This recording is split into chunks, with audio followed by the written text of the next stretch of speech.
नमस्कार दोस्तों, मेरा नाम है रोहित और आप देख रहे हैं दी हॉन्टेड फाइल्स। दोस्तों, आज की कहानी मेरे एक दोस्त ने शेयर किया है जिनका नाम है रवि। पेशे से वो एक अकाउंटेंट है जो पटना शहर में काम करते हैं। वो एक दिन जब गांव गए थे तो उनके साथ एक अजीब सी घटना घटी थी। तो वो क्या घटना घटी थी, चलिए सुनते हैं उनकी कहानी मेरी जुबान। मेरा गांव धनकपुर है जो कि पटना से तकरीबन 250 किलोमीटर की दूरी पे है। मेरा गांव घना जंगल में फैला हुआ है। यह गांव पहाड़ियों के बीच बसा हुआ है, जहां दिन में धुंधलक छाया रहता है और शाम होते ही सन्नाटा पसर जाता है। यहाँ रहने वाले लोग साधारण जीवन व्यतीत करते हैं, पर उनके दिलों में एक खास डर हमेशा बसा रहता है, उस जंगल का डर। गांव वाले के अनुसार जंगल में कुछ अजीब घटनाएं होती थी, लेकिन कोई उसे खुलेआम स्वीकार करने की हिम्मत नहीं करता। दोस्तों, कुछ दिन पहले ही मैं शहर से लौटा था। मेरे जीवन में अंधविश्वास की कोई जगह नहीं थी, लेकिन गांव में हर बार लौटने पर मुझे महसूस होता कि यहाँ की हवा कुछ अलग है। इस बार की बात कुछ अलग थी, क्योंकि इस बार मैंने खुद से उस रहस्य जानने का फैसला किया था जिसने सालों से गांव को डराया हुआ था। दोस्तों, रात का समय था, पूरा गांव सो चुका था, लेकिन मेरी आंखों में नींद नहीं थी। मैं घर की छत पे बैठा था, चांदनी रात में आसमान को निहारते हुए।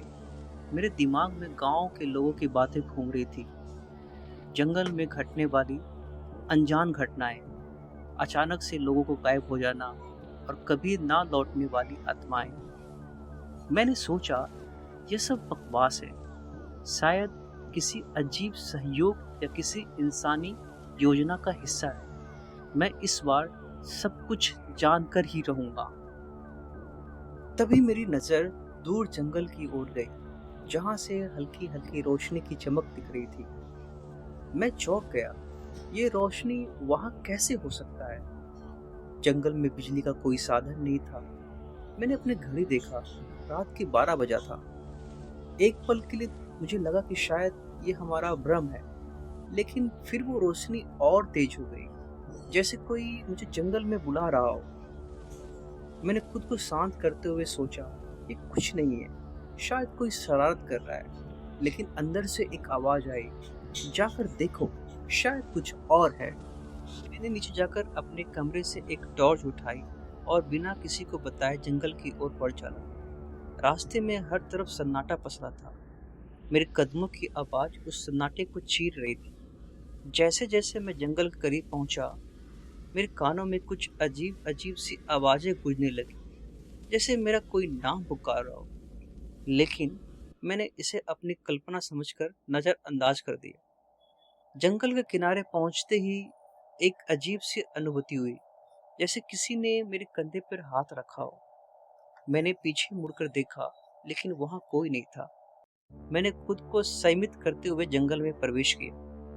जंगल के अंदर कुछ कदम चलते ही मैंने देखा कि वो रोशनी अब भी टिमटिमा रही थी, लेकिन अब वो हमारे बाईं ओर थी। मैंने अपनी टॉर्च की रोशनी उस दिशा में डाली, लेकिन वहां कुछ नहीं था, बस पेड़, सूखी पत्तियां और गहरी अंधेरी छाएं।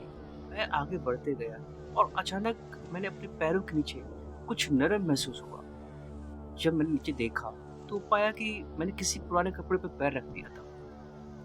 तो मेरे दिमाग में तुरंत विचार आया, क्या यह किसी का कफन हो सकता है? लेकिन इससे पहले कि मैं कुछ समझ पाता, मेरे कानों में एक जोरदार चीख गूंज उठी। मैंने तेजी से चारों तरफ देखा, लेकिन वहां कोई नहीं था। मेरा दिल जोर जोर से धड़कने लगा। मुझे महसूस हुआ कि यह जगह उतनी सामान्य नहीं थी जितना मैं समझ रहा था। लेकिन अब मैं पीछे हटने का नाम नहीं लेना चाहता था। मैंने ठान लिया था, चाहे जो हो जाए, इस रहस्य से पर्दा उठाना है। जैसे ही मैं उस दिशा में बढ़ा जहां से चीख आई थी, मैंने एक अजीब सा साया देखा। वो साया किसी इंसानी आकृति जैसा था, लेकिन वो तेजी से गायब हो गया। मेरी आंखें फटी की फटी रह गई, क्योंकि जो मैंने देखा था वो किसी इंसानी आकार से बहुत बड़ा और भयानक था। फिर अचानक पेड़ों के पीछे से फिर वही रोशनी चमक उठी, लेकिन इस बार वो और भी तेज थी। मैंने साहस जुटाया और उसकी ओर कदम बढ़ाया। जैसे ही मैं उस जगह पर पहुंचा, मुझे कुछ ऐसा दिखा जिसे देखकर मेरी सांसें रुक गई। एक पुराना टूटा-फूटा मंदिर वहां खड़ा था। इस मंदिर के बारे में गांव में एक पुरानी कहानी थी कि यहाँ बरसों पहले एक तांत्रिक ने अपने जादुई प्रयोग किए थे और उसकी मृत्यु भी यहीं हुई थी। मंदिर के पास जाकर दरवाजा खोलने की कोशिश की, लेकिन दरवाजा जाम था। तभी मेरे पीछे फिर वही साया प्रकट हुआ। इस बार वो मेरे करीब था। मैंने अपनी टॉर्च उसकी ओर फेंकी, लेकिन वो साया अचानक गायब हो गया। मैंने महसूस किया कि अब यहाँ से वापस जाना ही सही होगा, लेकिन जैसे ही मैं मुड़ा, मुझे लगा कि कोई मेरे पीछे खड़ा है। ठंडी हवा का झोंका मेरे चेहरे से टकराया और मेरे रोंगटे खड़े हो गए। मैं जैसे ही पीछे मुड़कर घर की ओर भागा, मेरे दिमाग में वही भयानक साया और वो पुराना मंदिर गूंज रहा था। मेरे कदम अब और तेज हो गए थे, लेकिन हर कदम पर ऐसा लग रहा था कि मेरे पीछे कोई चल रहा है। मैंने कई बार पीछे मुड़कर देखा, लेकिन वहां कोई नहीं था। ठंडी हवा मेरे कानों में सरसराहट की आवाजें आ रही थी, जैसे कोई मुझे पुकार रहा हो। इसी तरह गांव की सीमा पार की और सीधा अपने घर की ओर भागा। घर पहुंचते ही मैंने दरवाजा बंद कर दिया और एक गहरी सांस ली। मैं पसीने से लथपथ हो चुका था। मेरा दिल जोर जोर से धड़क रहा था। मैंने अपने आप से पूछा, ये क्या था? क्या यह सच में हुआ या सिर्फ मेरा भ्रम था? मेरे मन में एक अंदर से अजीब सा डर और बेचैनी अभी भी बनी हुई थी। मैंने सोचा कि गांव के बड़े बुजुर्गों से बात करनी चाहिए, जो इस मंदिर और जंगल के बारे में ज्यादा जानते हो। अगली सुबह बिना किसी को कुछ कहे मैंने गांव के सबसे बुजुर्ग आदमी दादाजी से मिलने का फैसला किया। दादाजी गांव के सबसे अनुभवी और पुराने व्यक्ति थे, जो कई अजीबोगरीब घटनाएं के गवाह रहे थे। दादाजी अपने घर पे बैठे थे। उनके चेहरे पे झुर्रियों की परछाई साफ नजर आ रही थी, लेकिन उनकी आंखों में अभी भी चमक थी, जो किसी रहस्य के जानने के बाद आती है। मैंने दादाजी से विनम्रता से पूछा, दादाजी, मुझे आपसे कुछ जरूरी बात करनी है। दादाजी ने अपनी लाठी को जमीन पर टेका और कहा, क्या बात है बेटा? लग रहा है तुम कुछ परेशान हो। मैंने अपनी सारी हिम्मत जुटाकर दादाजी को पिछली रात की घटना बताई। कैसे मैंने उस भयानक साय को देखा, कैसे वो पुराना मंदिर मिला और कैसे मुझे लगा कि कोई मेरा पीछा कर रहा था। दादाजी ने ध्यान से मेरी बात सुनी और फिर गहरी सांस ली। कुछ पल की खामोशी के बाद उन्होंने कहा, बेटा, जो तुमने देखा वो महज कोई भ्रम नहीं था। वो साया, वो मंदिर और वो जंगल, ये सब एक कड़ी से जुड़े हैं। गांव में बहुत पहले एक तांत्रिक आता था, जिसने काला जादू का इस्तेमाल कर गांव पर अपना प्रभाव जमाने की कोशिश की थी, लेकिन गांव के कुछ लोगों ने मिलकर उसका अंत कर दिया था। फिर मैंने उत्सुकता से पूछा, दादाजी, फिर क्या हुआ था? दादाजी की आवाज में गंभीरता और भी बढ़ गई। उन्होंने कहा, उस तांत्रिक की आत्मा को उसके मंदिर में कैद कर दिया था, लेकिन कहते हैं कि उसकी आत्मा अभी भी उस मंदिर के आसपास भटकती है और जो भी उसके करीब जाता है उसे वो अपने जाल में फंसा लेती है। कई सालों से कोई उस जंगल की तरफ नहीं गया, लेकिन अब तुमने उसे देख लिया है। दादाजी की यह बात सुनकर मैं हकलाते हुए दादाजी से पूछा, दादाजी, क्या वो आत्मा मेरे पीछे पड़ी है? दादाजी ने एक पल के लिए मेरी आंखों में देखा, फिर बोले, तुम्हें उस आत्मा का सामना करना पड़ेगा बेटा। जो उसे एक बार देख लेता है वो तब तक नहीं छूटता जब तक उसे शांत नहीं कर देता। लेकिन याद रखना, ये आसान नहीं होगा। मेरे दिमाग में हजारों सवाल उठने लगे। क्या मुझे फिर से उस मंदिर में जाना होगा? मैंने सवाल किया दादाजी से। जी ने सिर हिलाते हुए कहा, हाँ, लेकिन इस बार तुम्हें अकेले नहीं जाना चाहिए। मंदिर के अंदर जो भी है उसे बाहर लाने के लिए हमें तैयारी करनी होगी। फिर उन्होंने गांव के कुछ और बुजुर्गों को बुलाने की बात कही, ताकि सब मिलकर इस समस्या का हल ढूंढ सके। दादाजी की बातों ने मेरे दिल और दिमाग में हलचल मचा दी थी। उस भयानक आत्मा से सामना करना जितना खतरनाक था उतना ही जरूरी भी था, क्योंकि अब वो आत्मा मेरा पीछा नहीं छोड़ने वाली थी। मुझे दादाजी की योजना पर भरोसा करना था, लेकिन दिल के किसी कोने में डर गहराता जा रहा था। दादाजी ने गांव के कुछ और बुजुर्गों को बुलाया। उनके साथ गांव के कुछ लोग भी इकट्ठा हो गए थे, जिनमें से कुछ ने उस तांत्रिक की कहानियां सुन रखी थी। गांव का सबसे बुजुर्ग आदमी शिवा काका, जिनकी उम्र करीब 90 साल थी, उन्होंने कहा, उस तांत्रिक के साथ किसी को भी खिलवाड़ नहीं करना चाहिए। उसकी शक्तियां बेहद खतरनाक थी। शिवा काका ने बताया कि तांत्रिक का नाम कालिक नाथ था। वो अपने काले जादू से पूरे गांव को अपने कब्जे में लेना चाहता था और लोग उससे बेहद डरते थे। कोई उसके खिलाफ आवाज उठाने की हिम्मत नहीं करता था। एक दिन गांव के कुछ साहसी लोगों ने एक योजना बनाई और कालिक नाथ को उसकी ही काली शक्तियों के जाल में फंसाकर उसका अंत कर दिया। कहते हैं, मरने से पहले कालिक नाथ ने श्राप दिया था कि उसकी आत्मा कभी शांति नहीं पाएगी और वो हर इंसान को अपना शिकार बनाएगी जो उसके मंदिर के पास आएगा। तो मैंने कहा, अब हमें क्या करना होगा? क्या कोई तरीका है जिससे हम उस आत्मा को शांत कर सके? दादाजी ने गंभीरता से कहा, हमें उसके श्राप को तोड़ना होगा और ये तभी हो सकता है जब हम उसके मंदिर में जाकर कुछ खास अनुष्ठान करें। पर ध्यान रखना है, ये आसान नहीं होगा। हम पूरे होश और धैर्य के साथ काम करना होगा क्योंकि वो आत्मा बेहद शक्तिशाली है। गांव के कुछ लोग डर के मारे पीछे हट गए, लेकिन मेरे अंदर अब जिज्ञासा और साहस ने जगह बना ली थी। मैंने ठान लिया था कि चाहे जो भी हो जाए, उस आत्मा को शांत करना ही हो। मंदिर में अनुष्ठान करने का समय रात को चुना गया क्योंकि दादाजी ने बताया था कि उस आत्मा की शक्ति रात में चरम पे होती है और उसी समय उसे पराजित किया जा सकता है।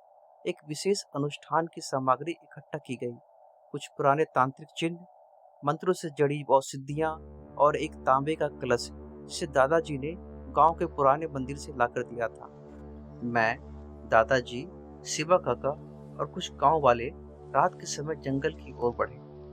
जैसे ही हम लोग जंगल के पास पहुंचे, हवा में फिर से वही ठंडक और भयानक सन्नाटा फैल गया। हम सबके हाथों में टॉर्च थी, लेकिन उस अंधेरे और सन्नाटे के बीच वो रोशनी नाकाफी थी।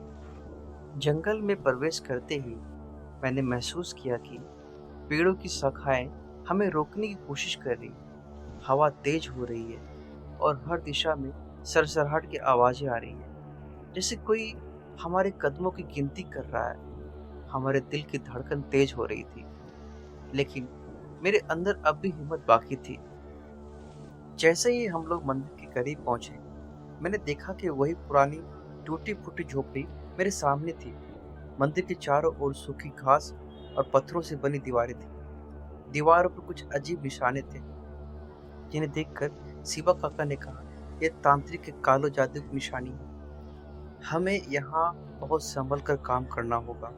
अंदर घबराहट तो थी, लेकिन साथ ही हिम्मत भी बढ़ रही थी। मंदिर का दरवाजा जाम था, लेकिन हम सबने मिलकर उसे किसी तरह खोला। दरवाजा को खोलते ही एक भयानक गंध फैली, जैसे कई सालों से कोई सब अंदर पड़ा हो। मैंने अंदर कदम रखा और देखा कि मंदिर के बीचों बीच एक गोलकार स्थान था, जहाँ एक पुरानी धातु की मूर्त रखी थी। चारों ओर राख और जलते हुए दियों के निशान थे। जी ने कहा, यह वही जगह है जहाँ से तांत्रिक अपने काले जादू का संचालित करता था। हमें इसी जगह पर अनुष्ठान करना होगा। सबने मूर्त के चारों ओर एक घेरा बनाया और दादाजी ने मंत्रों का जाप शुरू किया। उनके मंत्रों की आवाज गूंजने लगी, लेकिन उसी समय मंदिर की दीवारों से अजीब आवाजें आने लगी। वो आवाजें किसी इंसान की तरह लग रही थी, जो दर्द से चिल्ला रहा था।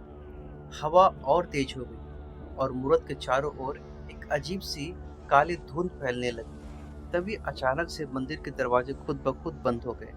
हम सब एक दूसरे की तरफ घबराई नजरों से देखने लगे। मैंने महसूस किया कि अब हम उस आत्मा के जाल में फंस चुके हैं। अभी मंदिर के कोने से वही साया प्रकट हुआ जो मैंने पिछली रात को देखा था। वो साया धीरे धीरे मेरी ओर बढ़ने लगा। उसकी आंखें लाल जल रही थी और उसके हाथ हवा में लहराते हुए मेरे करीब आ रहे थे। मैंने अपनी सारी हिम्मत जुटाकर दादाजी की ओर देखा, लेकिन उनके चेहरे पर भी भय का साया छा गया था। शिवा काका ने जल्दी से तांबे का कलश उठाया और उसे मंत्रों के साथ मूर्त के पास रख दिया, लेकिन साया अब और नजदीक आ चुका था। ये अचानक से महसूस हुआ कि जैसे वो साया मुझसे कुछ कहना चाहता हो। उसकी आंखें मेरे चेहरे पर टिकी थी और उसके ओठ हिल रहे थे, लेकिन आवाज नहीं आ रही थी। मेरे कानों में गूंजने वाली सनसनाहट अब और तेज हो गई थी। साया और नजदीक आता गया और फिर अचानक ही गायब हो गया। पूरे मंदिर में फिर से सन्नाटा पसर गया, जैसे कुछ हुआ ही ना हो। लेकिन ये शांति ज्यादा देर तक नहीं रही। अचानक से मंदिर की दीवारें हिलने लगी और हवा में फिर से वो चीखने की आवाज गूंज उठी। इस बार वो आवाज पहले से भी ज्यादा भयानक और तीव्र थी। मंदिर के अंदर की हर चीजें हिलने लगी। दादाजी ने मुझे चिल्लाते हुए कहा, बेटा जल्दी से कलश के पास जाओ और उसे पकड़ो। हमें उसे मूर्त के ऊपर उठाना होगा। मैंने बिना समय गवाए तांबे की कलश की ओर दौड़ लगाई। जैसे ही मैंने उसे उठाया, सारा मंदिर अचानक से शांत हो गया। लेकिन फिर मैंने देखा, मूर्त के चारों ओर काली धुंध ने एक भयानक रूप ले लिया था। वो धुंध हवा में लहराते हुए एक इंसानी आकार में बदलने लगी। वही तांत्रिक कालिकनाथ था। मंदिर की काली धुंध और भी गहरी होती गई। मेरी आंखों के सामने कालिकनाथ का भयानक चेहरा स्पष्ट हो गया था। उसकी आंखों में क्रोध की लपेट जल रही थी और उसके ओठ गुदगुदा रहे थे, मानो वह किसी मंत्र का जाप कर रहा है। हवा में उसकी सरसराहट गूंज रही थी, जिससे पूरे मंदिर का माहौल भयानक हो गया था। दादाजी ने तेजी से मंत्रों का जाप करना शुरू किया और शिवा काका ने मुझे इशारा किया कि तुम कलश को मूर्त के ऊपर रखो। मेरी उंगलियां कांप रही थी, लेकिन मुझे पता था कि यही एक मौका है तांत्रिक आत्मा को शांत करने का। जैसे ही कलश मूर्त के पास रखा, अचानक एक जोरदार चीख पूछी। कालिकनाथ की आत्मा ने हवा में लहराते हुए अपना आकार बड़ा कर लिया। अब वो पूरी तरह मेरी ओर बढ़ रहा था।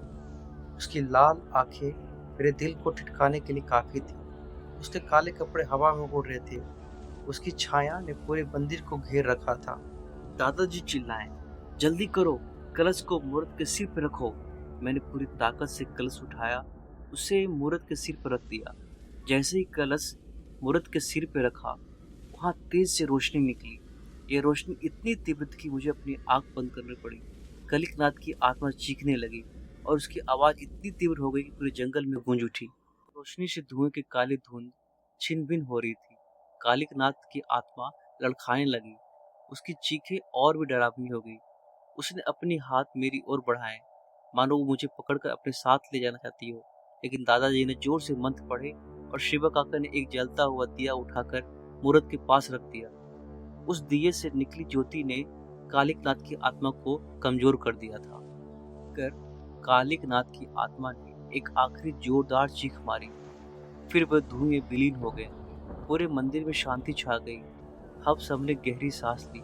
मेरे दिल की धड़कन अब भी तेज थी, लेकिन हमने महसूस किया कि अब वो भयानक साया गायब हो चुका था। हमने राहत की सांस ली, लेकिन दादाजी की आंखों में अब भी कुछ सवाल थे। उन्होंने मेरी ओर देखा और कहा, बेटा, इस शराब का अंत हो चुका है, लेकिन तुम्हें जानना चाहिए कि इस आत्मा की असली मकसद क्या था। सवालिया नजरों से दादाजी की ओर देखा। उन्होंने बताया, कालिकनाथ सिर्फ एक तांत्रिक नहीं था। वो अपनी शक्तियों के माध्यम से इस गांव को हमेशा के लिए अपने नियंत्रण में करना चाहता था। लेकिन उसकी मौत के बाद उसकी आत्मा भटकने लगी, क्योंकि वो अपनी अधूरी मंशाओं को पूरा नहीं कर पाया। उसे हर इंसान की आत्मा की तलाश थी, उसकी शक्तियां बढ़ाने में मदद कर सके। इसी वजह से जो भी उस मंदिर के पास जाता, वो उसका शिकार बन जाता। मैंने दादाजी और शिवा काका की बातों को सुनकर राहत महसूस की। मैंने अपने जीवन में पहली बार ऐसा अनुभव किया और भी यकीन हो गया था कि दुनिया में कुछ चीजें ऐसे भी होती है जिन्हें हम अपने आंखों से नहीं देख सकते, लेकिन उनका अस्तित्व जरूर है। कलिकनाथ की आत्मा पूरी तरह से मुक्त हो चुकी थी और उसके श्राप का भी अंत हो गया था, लेकिन मेरे दिल में उस रात की घटनाएं हमेशा के लिए अंकित हो गई। मैंने समझ लिया था कि कभी कभी डर का सामना करना ही सबसे बड़ा साहस होता है, और मेरा यह साहस ही मुझे उस आत्मा से जाल से निकाल सका था।